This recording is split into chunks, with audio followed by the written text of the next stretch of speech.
वैजयंती माला Hindustan cinema का वो नाम जो अपने डांस, अपनी अदायगी और अपनी खूबसूरती के लिए हमेशा सम्मान के साथ लिया जाता है। देश की लाखों लड़कियों के लिए प्रेरणा का स्रोत है वैजयंती माला। दक्षिण भारत की वैजयंती माला ने देश और दुनिया में अपने टैलेंट का डंका बजा दिया।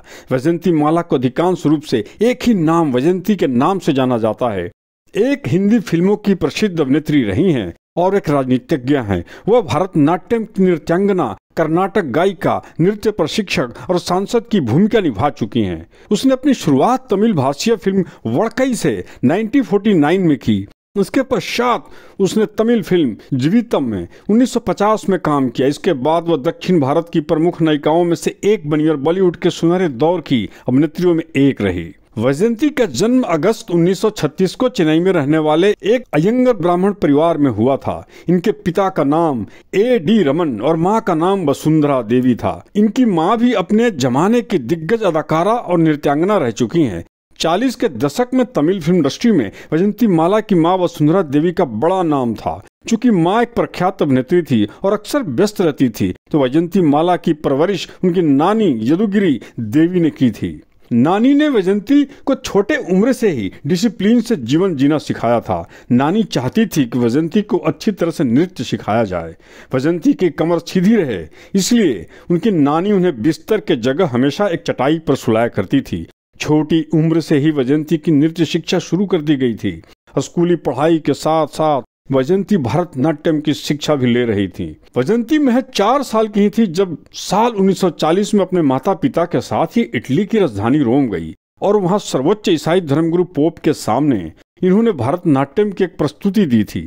15 साल की उम्र तक वैजयंती भारतनाट्यम में पारंगत हो चुकी थी। भारतनाट्यम के अलावा कर्नाटक संगीत में भी वैजयंती ने दक्षता हासिल की थी। इसी उम्र में वैजयंती को फिल्मों में काम करने का पहला ऑफर आया भी था। वैजयंती का मामा वाई.जी. पार्थस्वामी भी फिल्मों से जुड़े थे। वे न केवल एक एक्टर थे बल्कि तमिल नाटक लेखक भी थे। यही वजह है कि तमिल फिल्मी शख्सियतों का वैजयंती के घर आना जाना लगा रहता था। अपने नृत्य कौशल से 15 साल की उम्र तक वैजयंती तमिलनाडु में बढ़िया नाम कर चुकी थी। इसलिए उस दौर के दिग्गज तमिल डायरेक्टर A.V. रमन ने वैजयंती को अपनी फिल्म वसकई में काम करने का ऑफर दिया, लेकिन इनकी नानी ने इनके फिल्मों में काम करने पर सख्त एतराज जताया। उन्हें फिक्र थी कि अगर वैजयंती फिल्मों में काम करने लगी तो उसका नृत्य और पढ़ाई छूट जाएंगे। मगर जब डायरेक्टर M.V. रमन ने नानी को भरोसा दिलाया कि फिल्मों में काम करने से वैजयंती की पढ़ाई नहीं छूटेगी और डांस के चलते उनकी लोकप्रियता चौगुनी हो जाएगी, तो नानी ने वैजयंती को फिल्म साइन करने की छूट दे दी। वैजयंती माला हिंदी फिल्मों पर लगभग 2 दशकों तक राज करती रही। दक्षिण भारत से आकर राष्ट्रीय अभिनेत्री का दर्जा पाने वाली वो पहली महिला हैं। वैजयंती माला एक प्रसिद्ध नृत्यांगना है। उसी ने हिंदी फिल्मों में अर्थशास्त्रीय नृत्य के लिए जगह बनाई। वैजयंती माला के थिरकते पांव ने उसे ट्विंकल टोज का खिताब दिलाया। 1950 और 60 के दशक उसके प्रथम श्रेणी की नायिका के नाम से जाना जाता था। वैजयंती माला ने अपनी शुरुआती तमिल भाषीय फिल्म वड़कई से 1949 में की। इसके पश्चात उसने तमिल फिल्म जीवितम में 1950 में काम किया। वैजयंती माला ने सबसे पहले हिंदी फिल्म बहार और लड़की में काम किया। नागिन फिल्म की सफलता के पश्चात वह हिंदी फिल्मों में पूर्णतः स्थापित अभिनेत्री बन गई और इसके साथ साथ तमिल और तेलुगु फिल्मों में काम करने लगी। बॉक्स ऑफिस की फिल्मों में प्रसिद्ध होने के पश्चात वह देवदास में चंद्रमुखी के चरित्र में 1955 में भूमिका निभा चुकी हैं। अपने पहले ड्रामाई चरित्र में उसे फिल्म फेयर अवार्ड प्राप्त हुआ।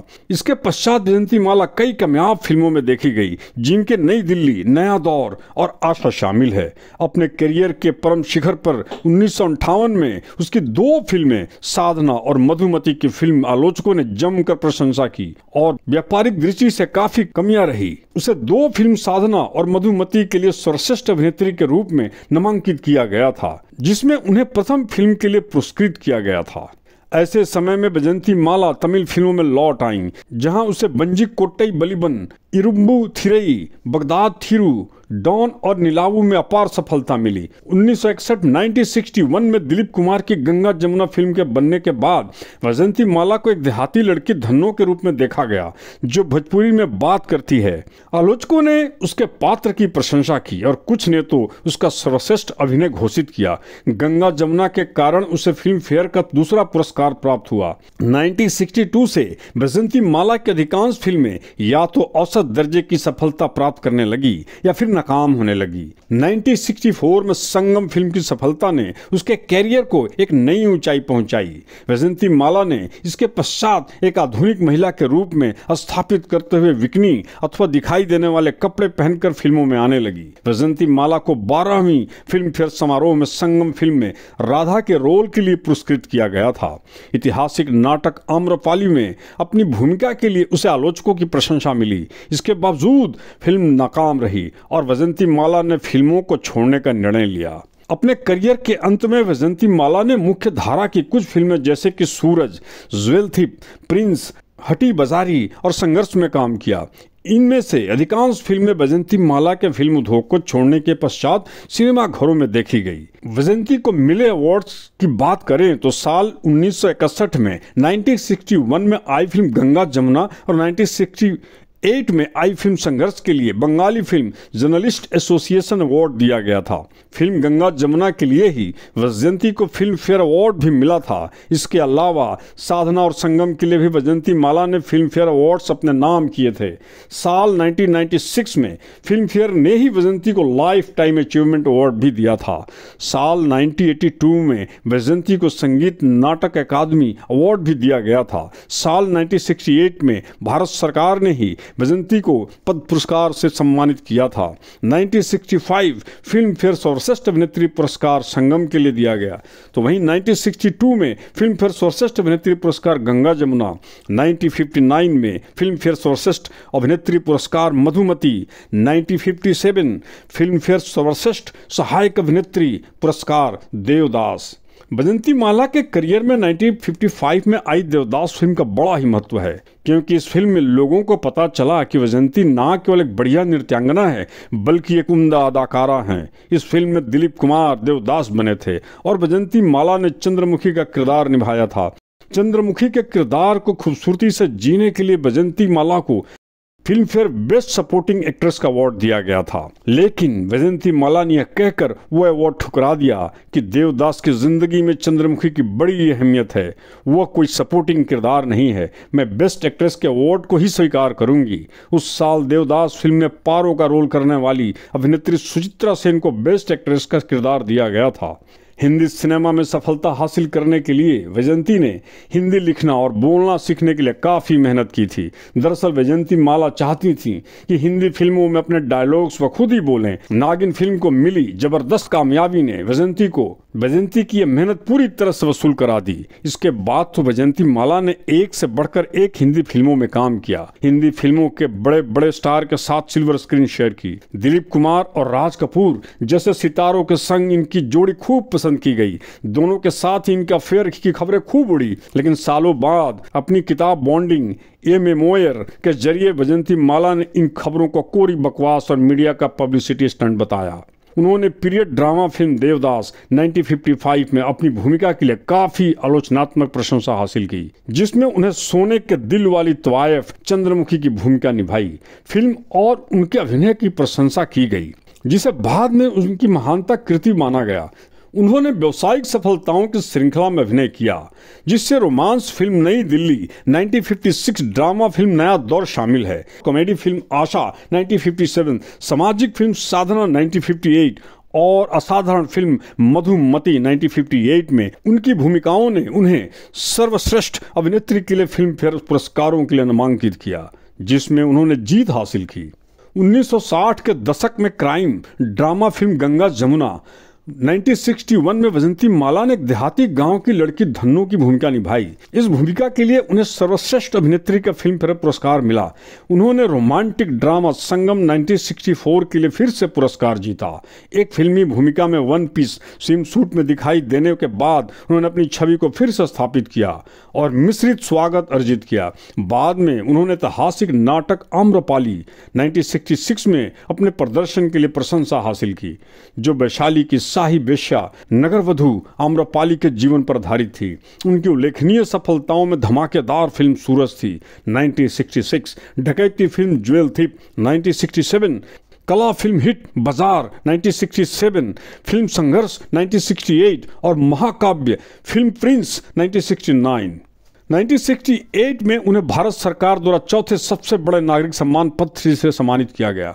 फिल्म गंवार 1970 में मुख्य भूमिका के बाद वैजयंती माला ने अभिनय उद्योग से संन्यास ले लिया।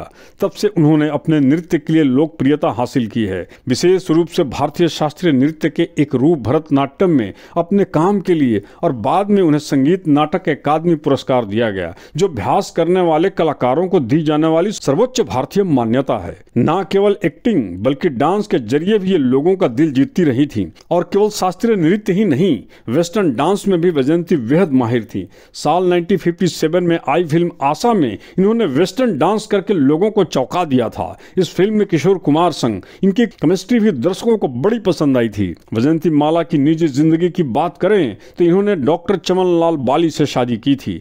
चमन लाल बाली राज कपूर के पर्सनल फिजिशियन थे और पहले से शादीशुदा थे। पहली शादी से उनके 3 बेटे भी थे। वैजयंती माला और चमन लाल की मुलाकात का किस्सा भी बड़ा दिलचस्प है। एक दफा वैजयंती कश्मीर में डल झील पर किसी फिल्म की शूटिंग कर रही थी। एक सीन के दौरान वैजयंती माला डल झील में गिर पड़ी और बीमार पड़ गई। उन्हें तत्काल मुंबई लाया गया। इत्तेफाक से वैजयंती माला का इलाज डॉक्टर चमन लाल बाली ही कर रहे थे। इलाज के दौरान वैजयंती माला और डॉक्टर चमन बाली की दोस्ती हुई और फिर दोस्ती प्यार में बदल गई। डॉक्टर चमन लाल ने अपने पहली पत्नी को तलाक दे दिया और फिर वैजयंती माला वो डॉक्टर चमन लाल बाली ने शादी कर ली। इस तरह वैजयंती माला बन गई वैजयंती माला बाली। वैजयंती माला का एक बेटा है जिसका नाम है सुचिंद्र बाली, और वो भी एक एक्टर है। सुचिंद्र बाली साउथ फिल्म इंडस्ट्री का एक बड़ा नाम है। हालांकि सुचिंद्र ने हिंदी फिल्मों में अपना करियर शुरू किया था, लेकिन हिंदी सिनेमा में उन्हें कामयाबी नहीं मिल पाई। साल 1986 में वैजयंती के पति डॉक्टर चमन लाल बाली ये दुनिया छोड़कर चले गए थे। वैजयंती माला ने पॉलिटिक्स में भी काफी नाम कमाया था। पंडित नेहरू से वैजयंती माला की बढ़िया जान पहचान थी। इसके बाद इंदिरा गांधी से भी वैजयंती माला के संबंध बेहद मधुर थे। इंदिरा गांधी के सपोर्ट से ही वैजयंती माला ने साल 1984 में साउथ चेन्नई सीट से कांग्रेस के टिकट पर चुनाव लड़ा और सांसद बनी। 1989 में एक बार फिर वैजयंती माला इसी सीट से सांसद बनी। साल 1993 में कांग्रेस ने वैजयंती माला को राज्यसभा भेजा, लेकिन 1999 में वैजयंती माला का कांग्रेस से मोह भंग हो गया और उन्हें कांग्रेस से इस्तीफा देकर भाजपा की सदस्यता ले ली। इन दिनों अपनी बढ़ती उम्र के चलते वैजयंती माला ने खुद को पॉलिटिक्स से दूर कर लिया है। वैजयंती माला एक कट्टर वैष्णव हिंदू और शाकाहारी हैं। वह पवित्र मंत्रों और भक्ति गीतों को सुनकर बड़ी हुई।